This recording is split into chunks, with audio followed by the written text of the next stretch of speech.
kasih. Shalom Ibu Bapak. Assalamualaikum warahmatullahi wabarakatuh. Tadi kalau Nisa nggak ketemu ini mau CV itu sampai maghrib ini tadi kan. Padahal tadi sudah bolak-balik saya ini di petani, suwe dan lain sebagainya. Ibu Bapak yang saya hormati, saya senang sekali berada di sini memandu acara talk show ini. Harusnya sesuai dengan schedule acara talk show ini. Kick off-nya itu jam 1 sampai jam 3 sore. Padahal hari ini sudah setengah 3. Gimana? Sampai subuh atau sampai isya ini?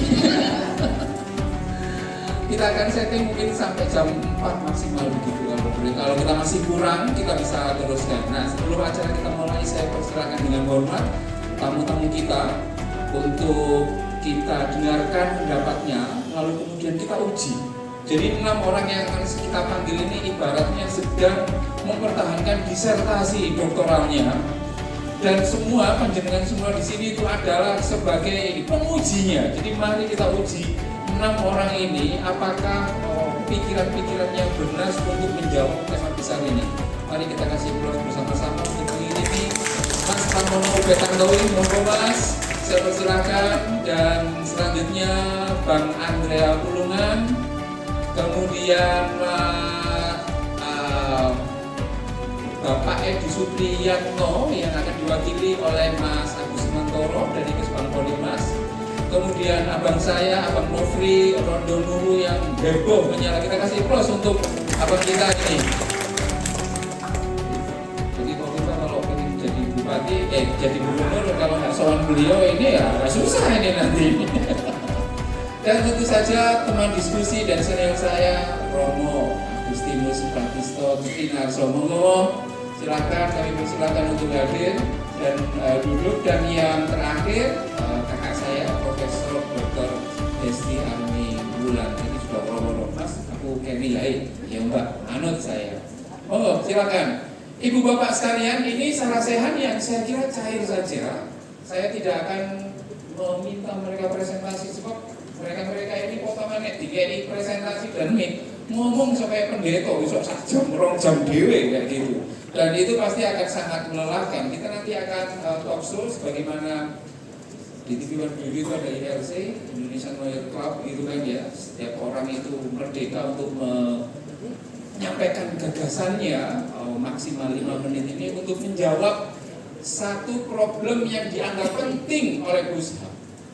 Jadi Bu Bapak, radikalisme itu kalau mau definisi bebasnya itu adalah ideologi yang menginginkan perubahan yang fundamental dan drastis dalam tataran masyarakat berdasarkan identitas tertentu. Kalau radikalisme itu ditambahi burini agama, maka tataran itu berarti identitas agama. Kalau radikalisme belakangnya dikasih etnis, berarti ya pemurungsung supaya etnis tertentulah yang bisa. Cara pandang radikalisme itu generik, superior. Kalau dalam bahasa Alkitab, ya dunia itu cuma dibelah gelap dan terang. Kalau kamu nggak terang berarti gelap. Jadi mikirnya generik dan cenderung memaksakan kehendak, bahkan tidak segan-segan menggunakan kekerasan. Ideologi radikalisme ini biasanya intoleran dan tidak apresiasi terhadap hak asasi manusia. Gus Ham Ubaya ini punya satu tesis bahwa untuk menangkal dan mencegah radikalisme, maka setidaknya 2 hal yang harus diperkuat. Yang pertama adalah optimalisasi penegakan HAM. Yang kedua, memperkuat budaya nasional. Nah ini kan masih konsep yang abstrak. Nah kita hadirkan 6 orang ini untuk menyampaikan gagasan-gagasannya, membawa sorga, kerajaan sorga yang ada di langit ini supaya bisa mendarat yang ada di sini. Itu yang pertama saya kira kepada priayi dari Jogja ini ya, yakni Mas Pramono Ubetantowi. Beliau adalah Wakil Ketua Komnas HAM Republik Indonesia. Kalau dalam CV-nya ini aktivis Muhammadiyah yang kayaknya menolak tambang, kayaknya Atau nanti Bang Andreas bisa komentari ini. Mas Pram, 5 menit maksimal 7 menit.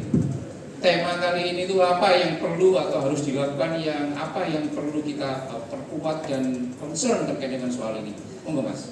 Baik. Assalamualaikum warahmatullahi wabarakatuh. Selamat siang. Shalom, Om Swastiastu, Namo Buddhaya, salam kebajikan, rahayu. Jadi Mas Aan, saya nggak ikut fatwa MUI. Senang kalau ada orang Muhammadiyah kayak gini nih. Jadi Bapak Ibu hadirin sekalian, fatwa MUI itu memang jadi masalah karena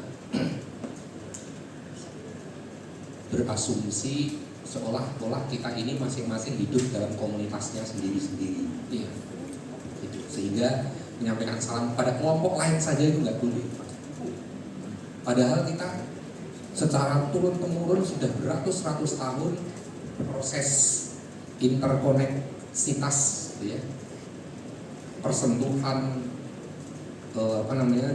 berjalin kelindan melalui apapun prosesnya, entah kawin mawin, perdagangan, pelayaran, gitu ya, itu nenek moyang kita sudah bertemu antar komunitas.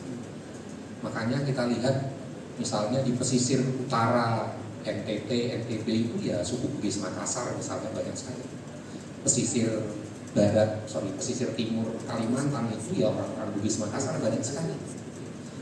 Contoh Surabaya, Jawa Timur lah, di pesisir Situbondo, Pasuruan itu kan orang-orang Madura semua itu. Madura swasta. Ya itu dia. Madura itu ori atau KW gitu.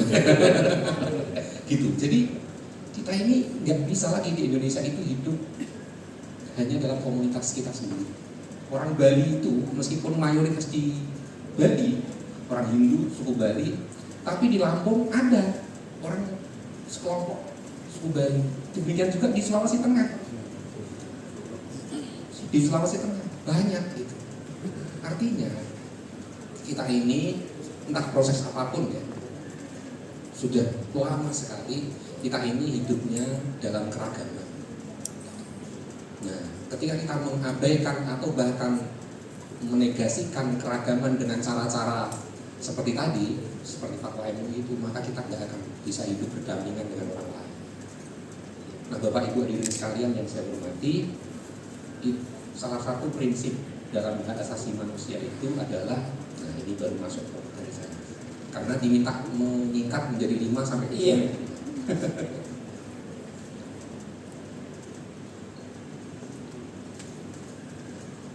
Setiap orang memiliki hak asasi manusia, tetapi setiap hak asasi manusia menimbulkan kewajiban dasar dan tanggung jawab untuk menghormati hak asasi orang lain secara timbal balik. Jadi itu prinsip dasar. Jadi kita nggak boleh hanya itu hak saya, tapi ketika keluar kita itu hak saya, maka pada saat yang sama kita harus menghargai orang yang punya hak yang sama dengan kita. Ketika kita bicara kebebasan saya, hak saya untuk beragama sesuai dengan keyakinan saya, maka kita juga harus menghormati orang lain yang beragama lain sesuai dengan keyakinan. Ketika saya misalnya orang Muhammadiyah meyakini Muhammadiyah, saya harus menghormati Mas Aan yang NU dengan keyakinan NU-nya. Jadi Bapak Ibu hadirin sekalian, seringkali dalam masyarakat kita itu, tadi Mas Aan menyebutkan beberapa kategori, tapi di masyarakat kita akibat proses yang sangat cepat, modernisasi, lalu perkembangan teknologi gitu ya. Misalnya dulu kan sebelum ada televisi ya kita itu hidup di masyarakat gitu ya, di masyarakat saya asalnya dari Salatiga, lalu sekolah SMA-nya di Jogja, jadi hidup berdampingan dengan masyarakat yang berbeda-beda gitu. Itu Lebaran, Natal itu biasa kan datang ke tetangganya beragama lain gitu ya. Tetapi begitu sekarang ada media sosial, kita setiap hari dicekoki itu kafir, itu masuk neraka, yang boleh nah itu. Padahal dulunya nenek moyang kita hidup berdampingan biasa saja gitu. Tapi karena perkembangan teknologi yang demikian cepat, membuat kita tidak siap. Kalau dulu proses tadi itu integrasi, proses interkoneksitas itu kan proses budaya yang beratus-ratus tahun, sehingga itu membuat manusia itu beradaptasinya secara pelan-pelan. Tapi perkembangan teknologi dan modernisasi itu perkembangannya yang cepat sekali, orang menjadi gagap. Jadi saat ini kita hidup dalam situasi perkembangan teknologi yang cepat tadi, dan kita secara budaya tidak siap. Ya karena itu Bapak Ibu sekalian, kita punya tradisi-tradisi luhur di masyarakat kita banyak sekali, yang itu menurut saya perlu kita kita angkat kembali untuk memperkuat harmoni dan integrasi sosial. Misalnya tradisi gotong royong di masyarakat kita itu kan di semua suku ada. Ketika mau membangun rumah, entah itu orang kaya, entah orang miskin, dulu untuk pekerjaan-pekerjaan awal itu nggak pakai tukang kan, untuk ngangkat gentengnya itu semua ikut gotong royong. Soyo, ya kan? soyo. Betul. Untuk ngangkat genteng itu, saya dulu juga ngalami ngangkat lempar dari bawah, yang di atas nangkep, di nakal. Semua orang gotong royong. Ya, itu di semua budaya ada. Jadi soal misalnya tradisi makan bersama, kalau di Jawa misalnya kenduri, kalau di NU ada tahlilan, ya kan? Kalau di lain lagi ada marti beso misalnya. Kalau di di Papua misalnya ada bakar batu misalnya, itu kan tradisi makan bersama, di mana apa yang kita makan itu sama pada hari itu, entah jabatan apapun yang dimakan sama.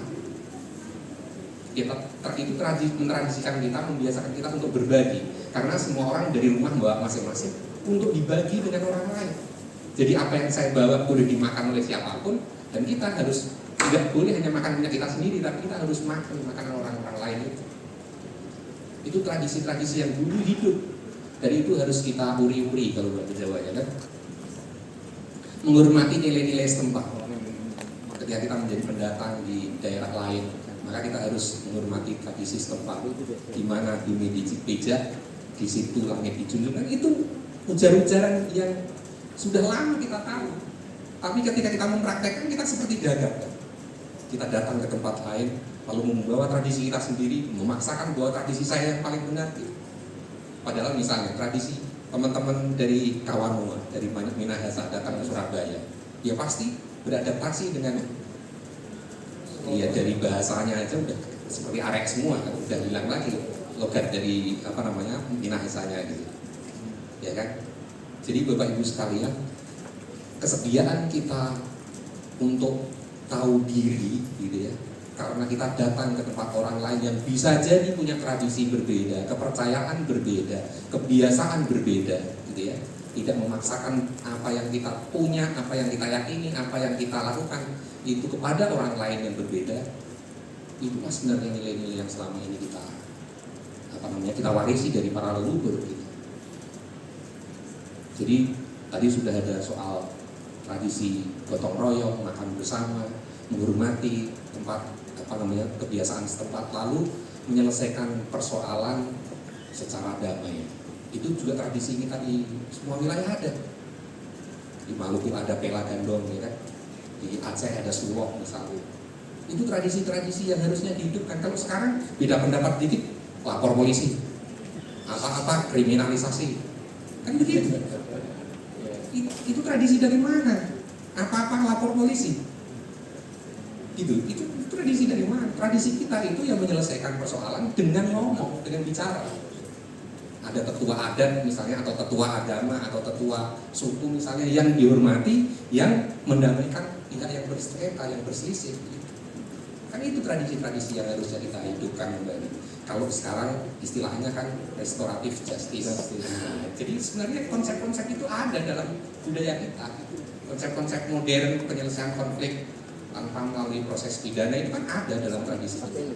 Jadi yang kayak gitu-gitu yang harusnya kita hidupkan kembali dalam masyarakat kita, sehingga penyelesaian persoalan di masyarakat kita itu tidak mengedepankan menangkal. Pendekatan hukum itu kan mau diputuskan hukum, pasti isinya menangkal. Tapi kalau restoratif justice atau tadi dalam tradisi kita, ya win-win solution. Kita nggak bisa sepenuhnya mau kita bagaimana, atau kita sepenuhnya tunduk dengan maunya orang lain, tapi kedua-duanya dipenuhi keinginannya, meskipun mungkin sama-sama 50%.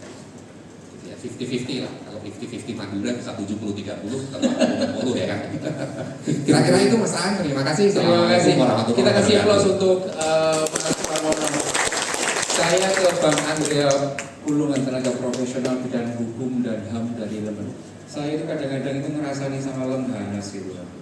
Lemhanas itu gede wongi, gede institusi ini, tapi nampaknya itu juga tidak cukup bergas atau tidak cukup gereng ketika melihat banyak fakta menyangkut soal maraknya intoleransi dan lain sebagainya. Kayak sekolah bisnis as usual dan lain sebagainya ini. Nah, Bang Andreas Pulungan, saya yakin Abang ini pasti punya banyak waktu untuk ngomong, tapi kira-kira 5-7 menit ini apa yang salah dengan bangsa ini, Bang? Iya, betul saudara. Aduh, berat sekali ini. Sugeng Sonten, Sampurasun. Sampurasun. Arema ini. Nah, berarti kalau Sampurasun di Sunda itu selalu dijawab dengan Rampes. Horas. Menarik. Jadi Mas Pram tadi diantaranya menyampaikan tentang ya kita selesaikan itu kalau ada masalah konflik kita selesaikan dengan berbicara sesuai dengan kebiasaan adat kita. Ya. Dan ini memang sudah ada sebelum Indonesia merdeka. Tapi problemnya ketika kita berbicara, mau kita selesaikan baik-baik, mau kita selesaikan lewat adat, mau kita selesaikan lewat jalur-jalur formal, hanya banyak yang berbicara, sedikit yang mendengar. Dalam kehidupan manusia, satu hari, manusia itu sebetulnya kalau berdasarkan riset, manusia itu 60% mendengar. 60% mendengar. Tetapi dari 60% itu hanya 25% yang nyantol. Makanya tidak aneh kan kalau misalnya tiba-tiba Komnas HAM turun kasus Vina gara-gara viral film. Oh iya. Salah tangkap lah enggak ya? Saya walau-walau disawab gitu ya, salah tangkap atau kayak gimana. Tapi yang jelas ketika film itu kan kejadian 2016, ketika film itu tidak diproduksi, ya itu kan ya seperti tidak ada masalah. Yang namanya sekarang kalau teman-teman UNER itu menyampaikan no viral no justice gitu kan, no viral no education. Jadi memang ada sisi positifnya tapi ada sisi negatifnya. Kenapa bisa harus viral dulu? Karena apa? Saluran komunikasi itu terhambat. Kalau kita berpikir melihat perspektifnya Robert Camerton, strain theory, bahwa ketika saluran komunikasi terhambat, maka akan mencari jalan-jalan keluar seperti air loh, ya, mencari jalan-jalan keluar dan bentuknya bisa rebellion. Rebellion ini adalah radikalisme atau radikalisme. Nah, sebenarnya di dalam posisi paper saya juga membawa beberapa data, termasuk data dari lembaga pengukuran ketahanan nasional. Ya, yang sebetulnya gini Bapak dan Ibu, Lemhanas itu tidak akan ramai di media. Karena percuma usernya kan presiden. Ya. Ramai ke media presiden malah nggak mau dengar. Tapi kalau misalnya langsung kepada presiden, ada kemungkinan besar didengar. Karena memang tidak boleh berbicara keluar dalam konteks menyikapi permasalahan-permasalahan kekinian yang sensitif ini. Tapi di dalam kami bekerja langsung kepada presiden. Karena tanggung jawabnya seperti gubernur bertanggung jawab kepada presiden, tenaga profesional bertanggung jawab kepada gubernur, baru kepada presiden. Makanya yang diutus ini saya kebenaran di bidang hukum dan HAM. Dan saya kan kena permasalahan seperti ini kan kayak tahun kemarin dengan beliau ke Singkawang, terus dengan KSP di sini juga. Jadi ini kan permasalahan-permasalahan yang dari tahun ke tahun. Jadi intinya begini, yang mau saya bawa, yuk kita belajar mendengarkan dan kita memahami. Sebentar, saya kasih kutipan. Masih ada waktu. Santai aja Mas. Tadi bukan di luar udah ini apa sudah nyampe note saya, bang jangan lama-lama. Oh siap, saya bilang. Kalau kita lihat mau dari radikalisme berbasis agama atau kiri, ya kan, atau liberal, semuanya itu karena tidak didengar. Kebetulan saya orang Indonesia pertama lulus dari program Center for Transnational Crime Prevention di Australia. Waktu itu mini riset saya itu tentang understanding terrorism di Indonesia. Jadi bagaimana saya memahami kenapa sih orang jadi radikal gitu loh. Dan berdasarkan hasil riset saya, ya, agama itu faktor sekian. Yang pertama itu adalah eksistensialisme. Bagaimana manusia bisa menjadi manusia di tengah manusia? Ini yang sekarang kita lupa kok. Ya, makanya kalau di dalam dunia penegak hukum ya itu no violence no justice. Ya restoratif justice juga bisa terjadi kalau no violence no justice. Ya, kan? Nah, ini saya cuma ngutip dari Dalai Lama nih, bukan kata saya ya. Dalai Lama nih yang menyampaikan. Udah pernah ketemu Dalai Lama belum, Gus? Belum, itu di TV sudah ini. Di TV ya? Ya, bersyukurlah kalau saya sama sekali belum. Jadi sebetulnya manusia di dalam kehidupan ini selalu hasrat manusia itu keinginan berbicara lebih besar daripada mendengarkan. Dan biasanya mendengar hanya untuk mereply atau merespon, bukan untuk memahami. Sehingga kalau kita lihat medsos itu kan selalu reaktif. Ada posting, ya, ada informasi, dibalas dengan reaktif, bukan coba untuk memahami. Nah, Dalai Lama mengatakan, when you talk, you are only repeating what you already know. But if you listen, you may learn something new. Jadi, yuklah sama-sama kita mendengar. Pancasila mengajarkan kita untuk saling mendengar. Buktinya dengan menyelesaikan permasalahan, duduk berkomunikasi. Seperti disampaikan tadi, Pelagendo, ya kan, Herang China Gunang Lautna, Karapatan Nagari, Daliah Natolu, itu semua sebetulnya ada gitu. Ya karena ini tidak panjang waktunya, tapi nanti slide-nya akan bisa di-share. Bisa apa yang saya sampaikan ini bisa bisa dilihat fenomena berdasarkan data statistik bahwa Indonesia demokrasinya sedang tidak baik-baik saja. Sehingga HAM-nya, karena kalau bicara HAM pasti akan terkait dengan demokrasi, terkait dengan hukum. Ya. Bicara budaya juga begitu, ya pasti akan terkait dengan wujudnya nanti ada demokrasi dan perlindungannya pasti ada hukum. Sedang tidak baik-baik saja, terutama dalam hal budaya. Saya kira pengantarnya begitu saja. Terima kasih. Terima kasih. Kita kasih plus untuk Bang Andreas. Saya akan ke promo gratis, tapi sebelumnya mungkin bisa 2 menit saja Bang Andreas. Ini soal maraknya penutupan rumah ibadah dan lain sebagainya. Kelompok-kelompok progresif itu menuding ini kan gara-gara SKB 3 Menteri gitu kan. Kok coba misalkan SKB ini dihilangkan, maka insya Allah kemudian tidak akan ada lagi persekusi dan lain sebagainya. Kelompok lain kemudian menyatakan, loh justru SKB tentang rumah ibadah ini digunakan untuk melindungi. Kira-kira bocoran sedikit, kajian Lemhanas pernah nggak ya ngomong soalnya apakah sebaiknya peraturan bersama menteri terkait rumah ibadah ini harusnya untuk mengeliminasi radikalisme ini harusnya tetap ada atau kemudian harus dicabut, Bang Andreas? Jadi begini, kalau konteks HAM, bahwa memang HAM itu tidak bisa bebas sebebas-bebasnya, tetap harus ada koridor. Nah, koridornya apa? Peraturan bersama. Nah, pertanyaannya masih fit nggak? Masih bisa nggak digunakan peraturan bersama tersebut, SKB tersebut saat ini dengan kondisi kekinian? Pertanyaannya itu. Nah, untuk itu harus duduk sama-sama, berbicara, saling memahami. Kasus GKI Yasmin misalnya, berapa tahun kami turun, baru selesai kemarin, ya kan?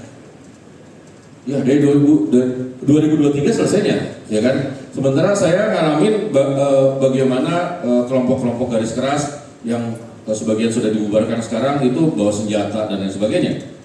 Saya Muslim, Tapi kemarin waktu itu saya bersama teman-teman itu bagaimana mencoba untuk menyelesaikan masalah GKI Yasmin.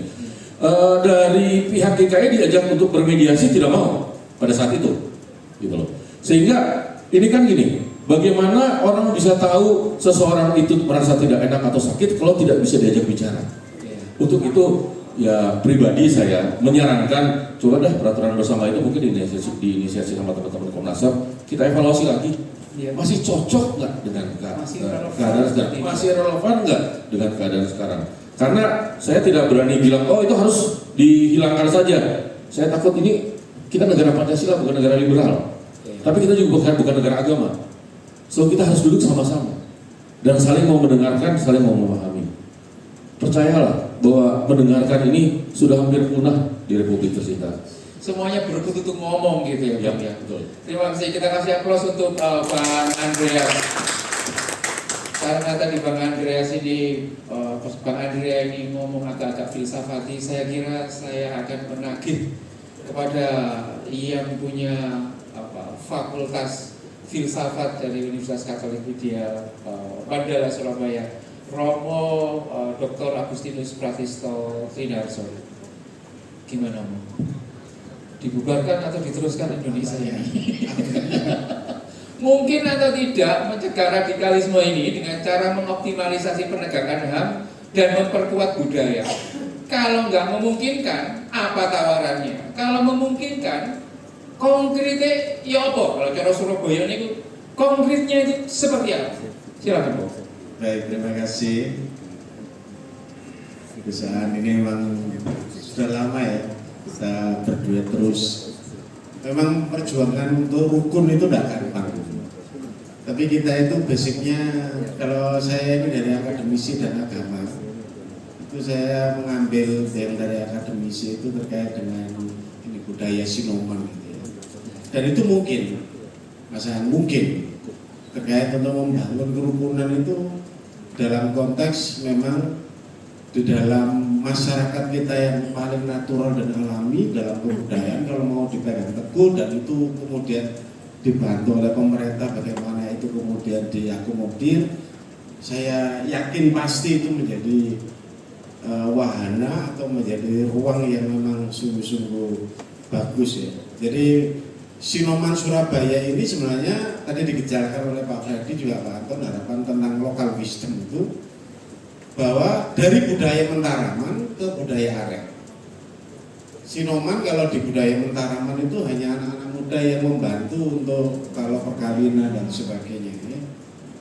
Tapi pada saat berubah masyarakat Surabaya ini sebenarnya sudah betul dikatakan oleh Pak itu adalah ini melting pot kita itu dari berbagai budaya, berbagai suku dan sebagainya itu kumpul di Surabaya karena ini kota pelabuhan dalam sejarahnya. Dan Surabaya ini lalu kemudian terbuka untuk semuanya juga. Sehingga kalau kemudian terjadi ada beberapa hal yang khas, misalnya budaya Arek itu memang karena sejarah. Sejarah itu adalah muncul ya sebelum kemerdekaan dan pada saat perang kemerdekaan dan setelahnya. Nah kalau kita bisa melihat Sinoman itu berubah pada saat penjajahan Belanda. Jadi Sinoman itu tadinya memang kultur urban, agraris, Mentaraman, di mana masyarakat dari desa datang ke kota Surabaya karena ini sudah menjadi kota industri. Lalu tinggal di kampung kan, kerjasama begitu saja lah. Kalau di kampung sampai sekarang kultur itu ada. Jadi kemudian kalau ada yang datang bawa dulur-dulure ya, kalau rumahnya nggak cukup ya tinggal di rumah tetangga-tetangganya. Kadang yang masak itu bareng kok, gotong royong tadi itu, betul. Nah, karena penjajah Belanda itu membuat peraturan semenjak Jeminte ini ada era di mana kemandirian kota Surabaya sebagai kota mandiri dari pemerintahan Belanda itu lalu kemudian dibuatlah pajak-pajak yang aneh-aneh gitu ya. Itu yang memberati rakyat Surabaya itu yang pertama. Jadi ada pajak anjing, ada pajak makanan, ada pajak sepeda, ada pajak ini, pajak itu. Dan itu dibebankan. Nggak ada belum. Itu lalu membuat ya perlawanan dari kampung-kampung itu tadi. Sudah nggak usah diurusi pemerintah, kita buat sendiri. Lalu membuatlah ya saling membantu itu, lalu saling bentuk perlawanannya adalah kemandirian, tidak tergantung dari pemerintah Belanda. Yang kedua itu sejarah karena karena memang ada pemilahan. Belanda membuat ya namanya klasifikasi masyarakat itu, ada masyarakat tertinggi adalah Belanda yang tinggal di Surabaya. Yang kedua itu yang Indo-Indo itu. Yang ketiga itu ya yang membantu Belanda dalam perdagangan ya masyarakat pecinan, masyarakat Cina punya wilayah pecinan, lalu Arab, ada kampung Arab, Melayu ada kampung Melayu, dan yang lain apa? Pribumi tidak ada tempatnya, ada di belakang gedung-gedung itu dan sebagainya. Dan itulah jadi kampung. Sekarang kalau kampung Anda temukan di Surabaya, yaitu kampung kota, bukan kampung yang ada di agraris di daerah. Di belakang gedung-gedung itu semua kampung, termasuk kampung Kawatan dan sebagainya. Disitulah tinggal orang-orang pribumi yang di nomor 3 kan, bukan hanya nomor 2 tapi nomor 3. Mereka tidak mendapat. Jadi itu yang rasis sekali. Belanda itu rasis terhadap pribumi, sehingga lalu menimbulkan sungguh gerakan yang mereka sebut sebagai anak muda kampung yang disebut dengan arek itu. Lalu menjadi yang terorganisir untuk membantu ke dalam adalah Sinoman, orangnya keluar adalah arek Surabaya. Sehingga memang tumbuhnya arek itu karena budaya kampung, karena makin menguat karena tadi penjajah Belanda itu. Nah, saya mengangkat Sinoman ini kan penjajah Belanda tidak ada nih. Tapi Sinoman ini kita bisa melihat di situ bagaimana semua warga itu kemudian dilayani gitu ya. Semua warga itu mendapatkan perhatian dengan misalnya kalau hajatan, perkawinan dan sebagainya. Bahkan Sinoman ini bentuk perlawanan yang paling jelas karena kebutuhan kampung itu akan dilayani oleh Sinoman. Sehingga misalnya ada peralatan termasuk pendoso yang untuk membawa keranda ya, biasanya pendoso itu keranda dan sebagainya. Ya mereka buat sendiri gitu ya, kursi, tempat untuk duduk, kalaman, tikar-tikar mereka punya dan sebagainya, peralatan untuk kalau hajatan dan sebagainya. Jadi mulai hajat hidup orang banyak yang ada di dalam kampung itu memang menjadi tanggung jawab Sinoman itu. Dan kalau kita bisa melihat kultur ini adalah kultur dengan budaya Arab yang egaliter. Kalau mereka dipisahkan di luar itu dianggap kelas 3 oleh Belanda, di dalam mereka memperlakukan semua orang itu saudara. Egaliternya lalu muncul sehingga lalu tidak ada ewo pakewo, jadi sama. Itu kekhasan budaya Arab itu begitu. Apa mereka bareng dan sebagainya. Lalu yang kedua kita bisa melihat dalam budaya ini gotong royong diperhatikan. Jadi budaya yang tadinya dari kultur agraris itu ternyata juga hidup di kota Surabaya. Urungan, bantingan dan sebagainya. Bonek itu wujud dari Sinoman yang tidak terorganisir ya. Jadi kasnya lunga neng di bantingan gitu. Wis kowe duwe duit piro dikumpulno budal bareng. Nek kurang golek di kono. Kalau kurang cari di sana. Makanya kadang-kadang bonek itu kadang-kadang ya karena bondonya cukup lapor semua ya lalu menjara gitu. Itu ada sisi negatifnya ya. Nah, dalam konteks ini kita bisa memahami dalam konteks Sinoman itu yang sekarang ini sebenarnya yang harusnya memang merukunkan semua warga. Jadi kalau saya tadi kan melting pot itu semua warga kampung itu bisa. Jadi dikatakan itu Sinoman dan penanggulangan radikalisme itu. Karena penghormatan dan penghargaan. Kalau muncul di kampung itu aneh-aneh, yang nampak radikal, CJ, sok agamis, sok suci, itu orang kampung ngomong gak tae-taean. Gak ada. Ini ngomongnya gak usah aneh-aneh kok nih. Terus awake dhewe wong kampung gak usah aneh, gak usah sok suci, gak usah nasihati aku. Wis urip apa nono dhewe, gak usah nasihat. Maksudnya begitu, untuk menangkal radikalisme adalah keterbukaan egaliter itu ada di kampung-kampung Surabaya. Nah sayangnya kampung sekarang ini terancam gitu ya. Meskipun perda pemerintah kota Surabaya mulai Bu Risma dan sebagainya dikatakan itu cagar budaya, kawasan budaya banyak. Termasuk untuk wisata kuliner, wisata budaya, misalnya kunjungan kampung kuno, kampung asli dan sebagainya ada. Tapi menurut saya peraturan-peraturan ini butuh dibantu dalam penegakan hak, terakhir penegakan budaya. Iya. Sing dijogo bangunannya, tapi nek wongnya gak dijogo, ya hilang. Iya. Lalu mereka mau tinggal di situ juga terancam karena itu kan mereka kampung-kampung ini kan segitiga emas tuh, misalnya wilayah Embong Malang, Belauran, lalu Tunjungan itu segitiga emas itu pengusaha sekarang ini pengen mencaplok kampung-kampung di situ. Itu kalau nggak dijaga dan nggak dilindungi hilang budaya arek, budaya Sinoman, budaya yang multicultural ini hilang. Yang menjaga untuk tidak radikal itu hilang. Karena arek Surabaya itu gampang. Kalau marah dia selesai, dia mengingatkan, dia bisa menegur dan sebagainya, tapi selesai. Tidak ada dendam dan sebagainya.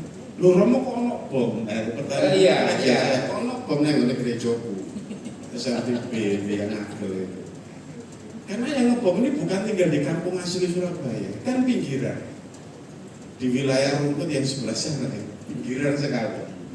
Yang memang lalu urbannya belum muncul kulturnya. Nah, penelitian saya itu kalau urban yang di wilayah barat, yang dekat Andes dan sebagainya itu mulai justru perumahan elit itu makin terbuka dengan orang kampung itu, karena sudah lama. Darmo Grand, Darmo Permen dan sebagainya itu mulai terbuka dan mulai berkultur arek. Tapi nek mulai perumahan-perumahan elit yang baru-baru, ya itu lalu kemudian bisa jadi keluarga itu tidak ada kontrol dari keluarga lain. Kalau di budaya arek ini kan di kampung-kampung ini kan semua terbuka, cangkruan itu kontrolnya. Iku gak tau metok lapo, iku kok aneh-aneh lapo iku sok agamus itu melakukan, kan malah kelompok apa itu gitu. Jadi itu, saya kira demikian. Jadi yang perlu untuk ditegakkan terkait dibantu untuk revitalisasi budaya arek yang menjaga radikalisme menurut saya ya, termasuk juga dijaga masyarakatnya itu, pemberdayaan anak muda kampung. Nah, eranya Soeharto yang Sinoman ini diganti Karang Taruna.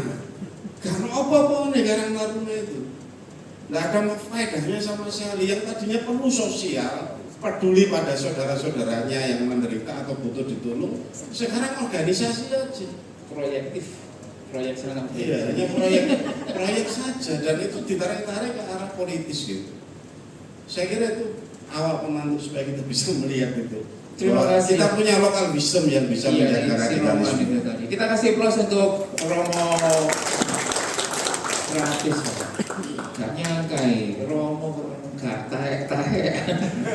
Tapi saya kira itu satu satu mekanisme untuk mengatakan mind your own business, artinya jangan terlalu mengatur, jangan memaksakan identitasmu yang kira-kira tidak cukup pas dengan kultur yang ada di sini.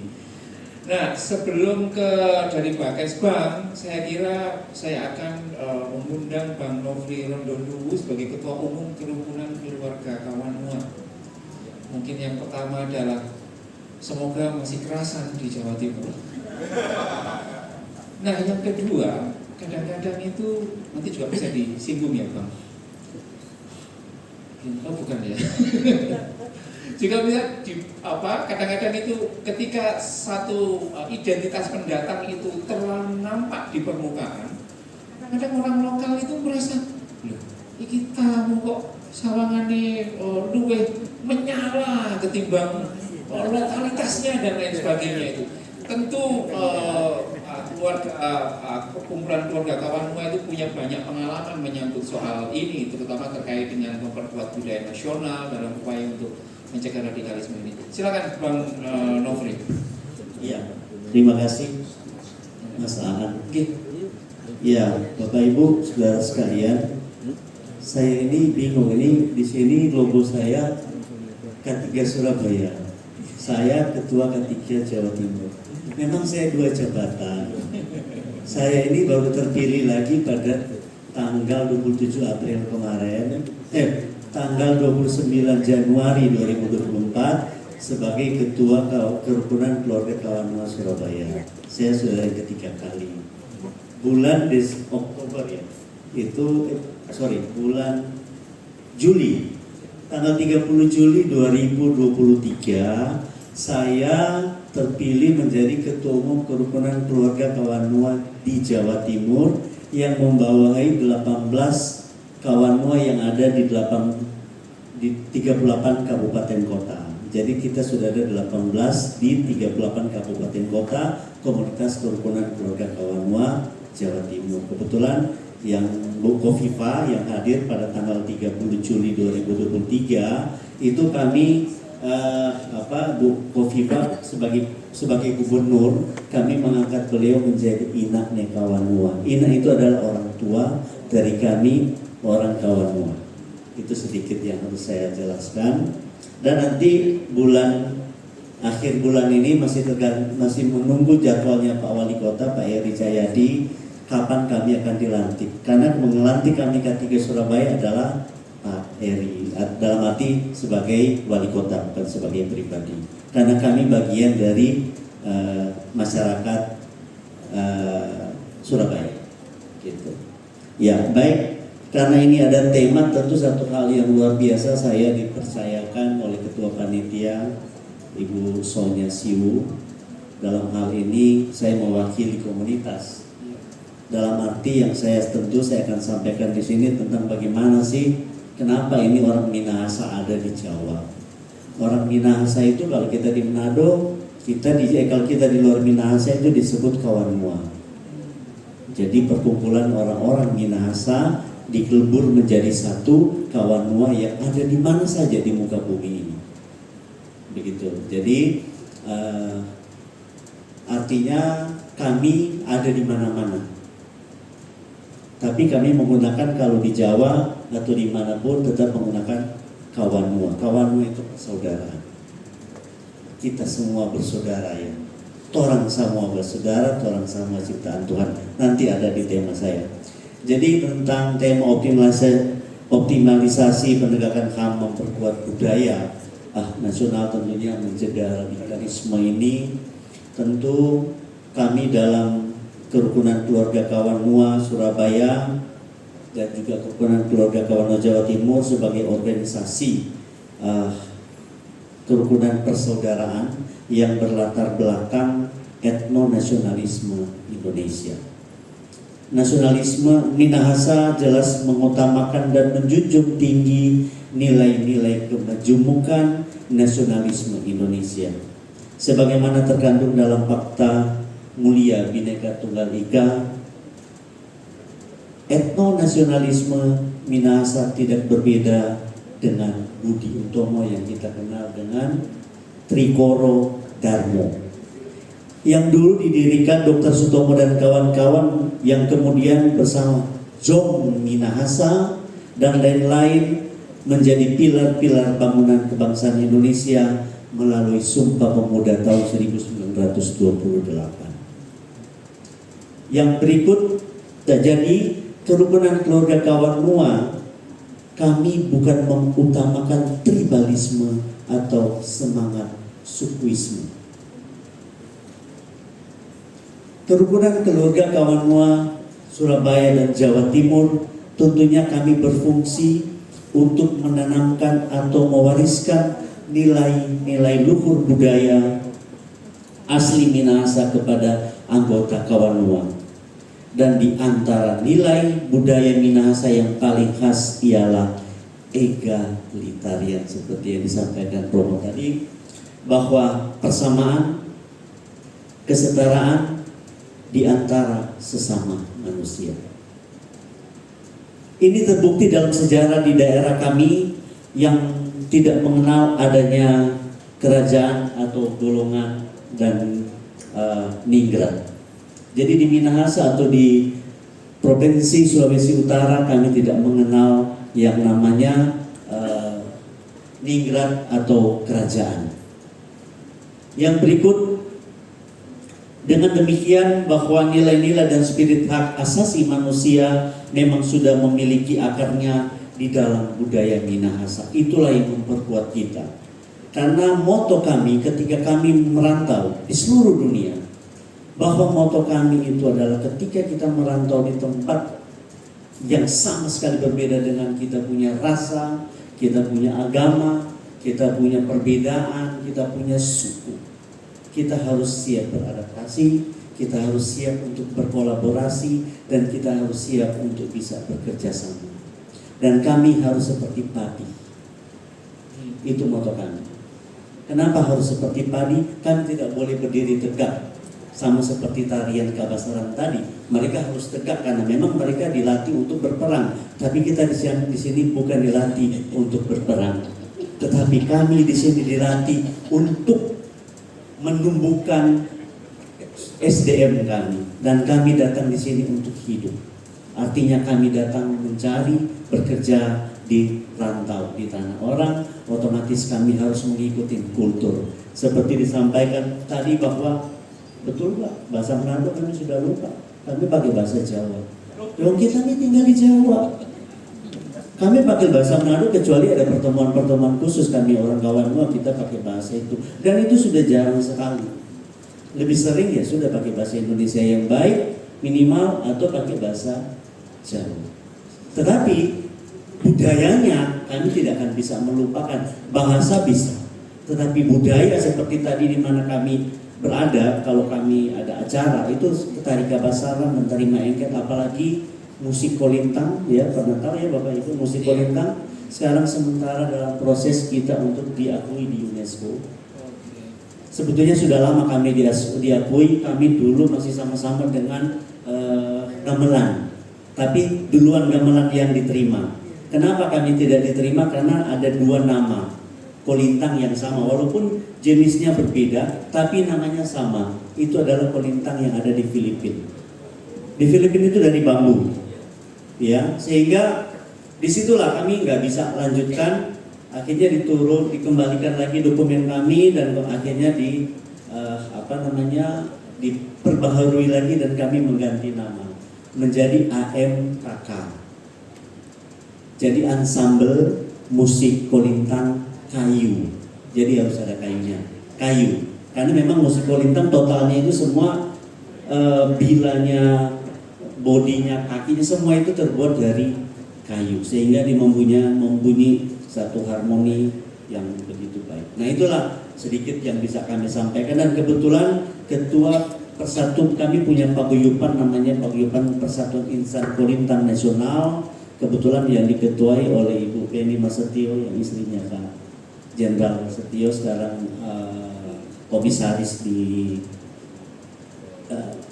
Jasa Marga, ya Pak ya, setelah dari Pelindo ya kebetulan. Nah kebetulan atas dari beliau juga kolintang seperti itu, baju yang dipakai Ibu Frida itu baju khas kami, itu adalah gambar kolintangnya itu, sama dipakai sama istri saya. Karena kami selalu di mana-mana selalu menampilkan budaya kami Pak. Kami tidak akan seperti saya pakai ini baju adat kami, baju Kabasaran kami. Nah, saya selanjut sedikit karena waktu saya tinggal 3 menit. Sejak dahulu suku Minahasa sudah mengedepankan yang namanya rasa saling menghormati dan saling menghargai perbedaan. Pada tahun 1829, Kiai Mojo datang ke Minahasa dengan 61 orang laki-laki dari Jawa dan membawa agama Islam pertama kali masuk di Minahasa. Ini banyak kadang yang belum tahu, tapi saya harus beritahu.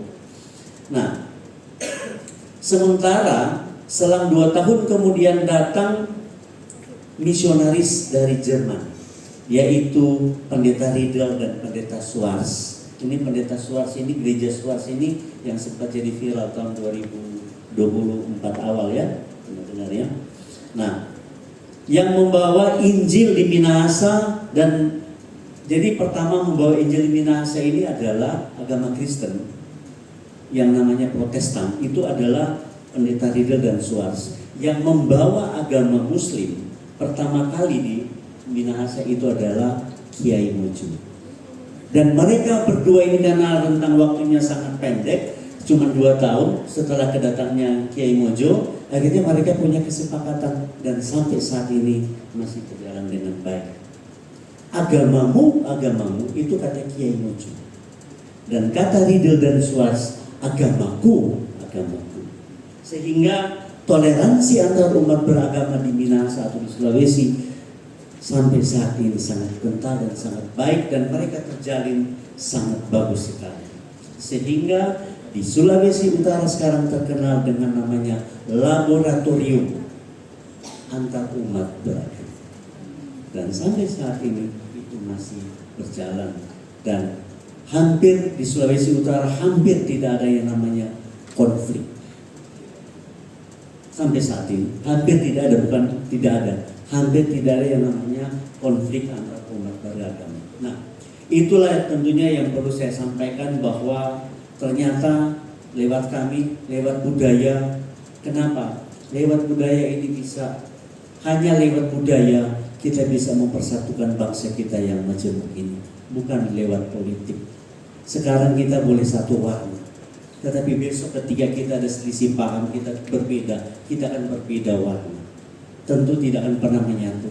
Tetapi kalau budaya seperti kita tampilkan tadi bersama, ada budaya Jawa, ada juga budaya dari Minahasa, dan kita bisa lebur menjadi satu. Setiap bulan Mei, Kota Surabaya mengadakan ulang tahun Kota Surabaya, namanya Vagansa Budaya, dan kami kawan tidak selalu ikut, dan kami berbau dengan berbagai macam suku. Kami menyatu lebur menjadi satu setiap tahun, dan kami setiap tahun juga diundang oleh Pemkot untuk datang makan bersama, dan kita bersosialisasi bersama antar suku. Dan kami pawai kemarin mengikuti 80 orang. Kami bawa Kabasaran kemarin ada 30 orang lebih yang ikut bawa. Tadi kan cuma 6 ya, biasa banyak. Nah, itu sedikit dari kami, memang banyak. Saya mau baca sampai terus ini sampai maghrib Pak. Jadi saya takut karena waktu saya sudah habis. Ya, terima kasih. Ya, kiranya nanti ada pertanyaan. Pasti itu. Terima kasih Abang. Kita kasih plus untuk Bang Mofri. Saya senang dan mohon dipertimbangkan untuk memperbanyak teman-teman Minahasa supaya datang ke Jawa Timur dan juga ke Surabaya, karena semangat egalitarianismenya tadi itu. Kalau Sinoman tadi juga membawa semangat egalitarianis, juga teman-teman dari Kawanua juga seperti itu. Barusan ini saya cek di Google, saya egaliter. Egaliter itu adalah keyakinan bahwa manusia itu setara, terutama dalam persoalan politik, sosial, dan ekonomi. Apakah Jawa Timur ini masih setara atau tidak? Mungkin kita bisa berdebat. Tesnya gampang aja.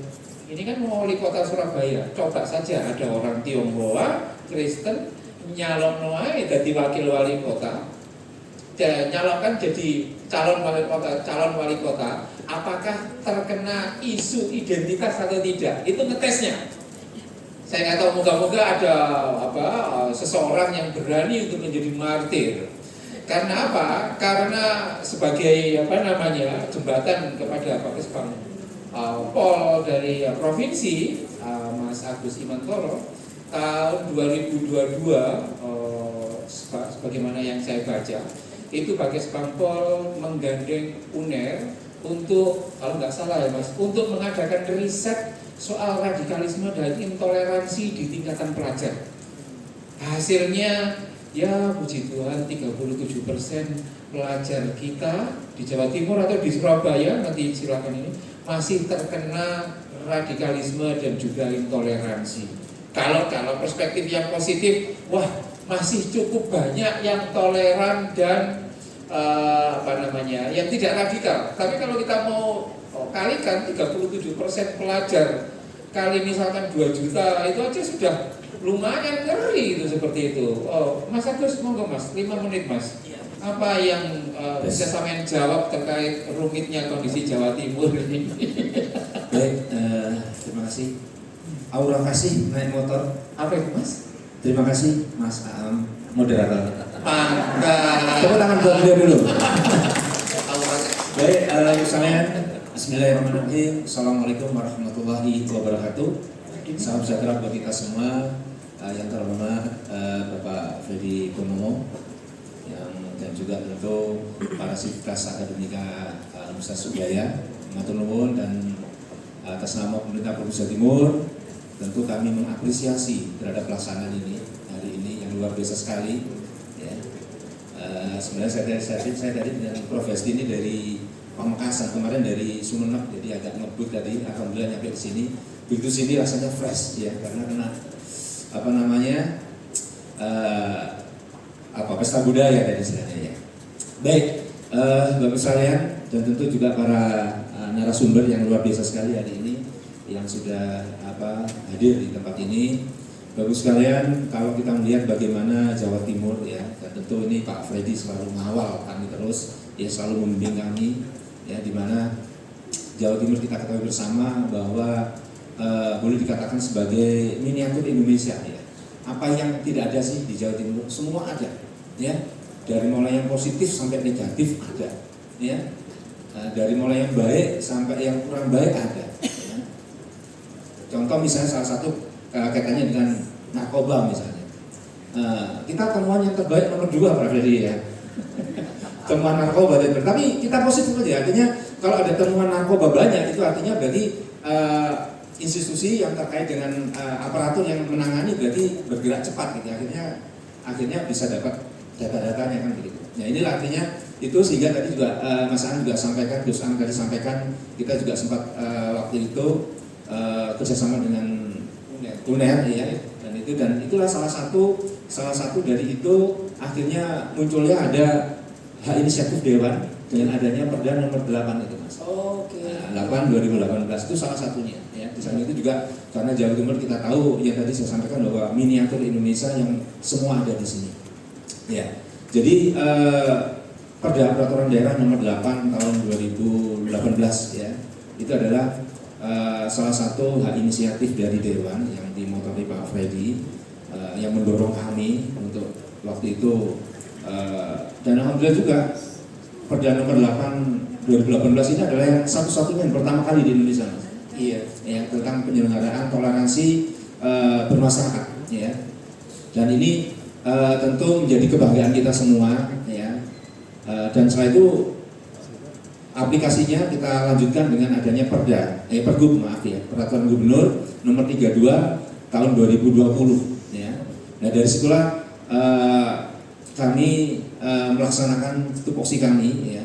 Dan kalau saya sekarang ini ada di bidang ketahanan ekonomi, sosial, budaya, agama dan ormas. Ya saya nggak tahu ini kayak tong sampah gitu ya, apapun masuk kayaknya di bidang ini gitu ya. Termasuk hari ini gitu ya. Ya. Jadi ketahanan ekonomi, sosial, budaya, agama, dan ormas. Jadi apapun isu-isu mesti masuk ke bidang saya. Biro umum itu Mas. Biro umum. Bukan tong sampah ya. Oh, serba itu. Serba. Iya. Dari situ dan alhamdulillah ada beberapa kegiatan Gus-Am yang kami laksanakan. Di antaranya kami paham betul bahwa bagaimana generasi muda ya terutama ya. Generasi muda ini kalau sejak awal kita tidak kenalkan.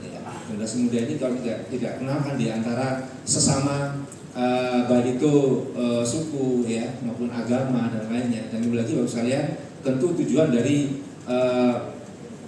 disusunnya Perda dan Pergub ini adalah bagaimana Jawa Timur ini benar-benar terjadi atau daerah yang benar-benar aman, tentram ya. Karena kita tahu bersama bahwa banyak suku ada di Jawa Timur ya. Terus juga agama juga ya. Tambah lagi sekarang ada beberapa yang kaitannya dengan aliran kepercayaan dan lainnya. Nah ini yang harus kita jaga juga bersama-sama dengan dengan segala macam budaya ada di dalamnya. Ya. Jadi kita sempat menginisiasi ada beberapa kegiatan kita laksanakan di antaranya jambore keragaman umat beragama bagi generasi muda. Ya. Itu salah satunya kita laksanakan 2 tahun yang lalu itu ya, setelah Perda itu turun dan Pergubnya ada, kita laksanakan. Dengan maksud apa? Ya. Jadi biar generasi muda dan tentu ini pesertanya adalah supporting dari tokoh-tokoh agama, ya, tokoh-tokoh agama dari agama yang ada, jadi Islam, Hindu, Buddha, Kristen, Protestan dan lainnya untuk memberikan nama-nama generasi muda siapa nanti yang berikutnya akan menjadi pengganti beliau-beliau itu. Nah disitulah luar biasa sekali Bapak sekalian, di mana selama ini mereka tidak bisa bercengkrama secara langsung, tapi di acara itu jambore pembauran itu ya, itu mereka bisa melihat bagaimana satu dan lainnya. Jadi kita benar-benar kita campur ya, jadi tidak agama Hindu di kamar sendiri, tidak, kita campur ya, supaya mereka tahu aktivitas mereka. Jadi selama 3 hari itu kita godok di Trawas waktu itu ya. Jadi kita buat acaranya senang mungkin, jadi bentuknya kayak seperti outbound. Jadi ada materi tapi juga mereka juga berkegiatan di di lapangan. Nah, harapan kami dan mereka bersentuhan langsung, ya. Mereka tahu persoalan-persoalan. Mereka kita minta untuk mendiskusikan persoalan-persoalan waktu itu yang terbaru, ya. Mereka diskusi satu dan lainnya. Akhirnya mereka tahu, oh ternyata, dan sejak awal mereka sudah mulai kenal satu dan lainnya, ya. Akhirnya mereka bisa kita buat grup, ya. Nah, di grup itulah kita selalu pantau perkembangannya, ya, hubungan mereka. Itu kaitannya dengan yang generasi muda keagamaan. Terus yang lainnya kalau kita bicara tentang budaya, kami juga ada setiap tahun sekali. Tahun kemarin terakhir kita adakan di Tuban, sebelumnya di Sidoarjo, itu jambore budaya. Jambore budaya. Dan itu diantaranya aktivitasnya apa? Jadi kita di Sidoarjo terakhir itu kita laksanakan di alun-alun Sidoarjo. Jadi kita tampilkan seni budaya yang ada di Sidoarjo. Jadi masing-masing tampil kreasi budaya, kreasi masing-masing daerahnya, ditambah makanan khas mereka, kita buka counter-counter dan gratis. Waktu itu difasilitasi oleh Bupati Sidoarjo. Dan itu sempat kita gulirkan lagi, kita laksanakan di Tuban, difasilitasi oleh Mas Bupati waktu itu. Ya, ternyata luar biasa sekali antusiasme masyarakat sekitarnya. Ya. Di samping itu juga program kami, dan insya Allah ini sekarang ini lagi mungkin juga salah satunya adalah pengurusnya adalah beliau Pak Freddy. Ini kita juga lagi siapkan Pak Freddy yang kaitannya dengan FPK Pak Freddy. Ya, kita berharap mohon nanti teman-teman Kanawang mungkin bisa masuk di FPK ini, Forum Pembauran Kebangsaan. Nah, ini adalah FPK ini adalah dibentuk oleh pemerintah provinsi Jawa Timur yang terdiri dari berbagai macam suku, ya, yang ada di Jawa Timur, ya, yang ada di Jawa Timur. Dan ini sedang kita proses, dan sebentar lagi Pak Freddy kita segera usulkan supaya nanti mendapat segera ada pelantikan dari Ibu Gubernur atau Pak PJ Gubernur. Saya kira seperti itu Mas Yusman yang bisa kami sampaikan. Terima kasih, kita kasih aplaus untuk teman-teman dari Bakesbang.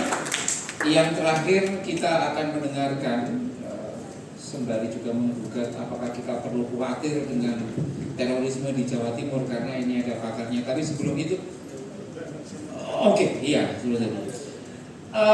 Yang terakhir sebelum nanti teman-teman kami kasih kesempatan, saya sudah menyiapkan 5-6 souvenir bagi ibu bapak yang punya nyali untuk bertanya atau merespon gitu kan. Saya kasih hadiah kayak gitu. Tapi sebelumnya kita dengarkan dulu 5 menit dari Profesor Resti, karena beliau ini posisinya sangat krusial sebagai Ketua Forum Koordinasi Pencegahan Terorisme. Ya, mohon nanti juga dijawab kira-kira Mbak, dengan banyaknya misalkan 2016 itu ada 16 titik kabupaten yang ada terorisnya itu. Kami ini yang masyarakat biasa ini layak khawatir atau tidak gitu. Kalau Islam sih mungkin tidak terlalu ya, tapi misalkan kasus SMTB dan lain sebagainya ini, monggo Mbak Esti, kami siap mendengarkan 5 menit ini Mbak. Baik, matur nuwun. Assalamualaikum warahmatullahi wabarakatuh. Waalaikumsalam. Shalom. Om Swastiastu, Namo Buddhaya, salam kebajikan, rahayu, selamat siang semuanya. Bapak Ibu, sebetulnya saya tinggal komnya saja meramu. Yang pertama, apa yang disampaikan oleh para narasumber tadi itu adalah identitas keindonesiaan. Kan? Seluruhnya membicarakan tentang identitas keindonesiaan. Bahwa kalau kita bicara identitas keindonesiaan itu berarti kan saling menghargai, saling menghormati, dan itu bicara tentang keberagaman. Nah, kalau keberagaman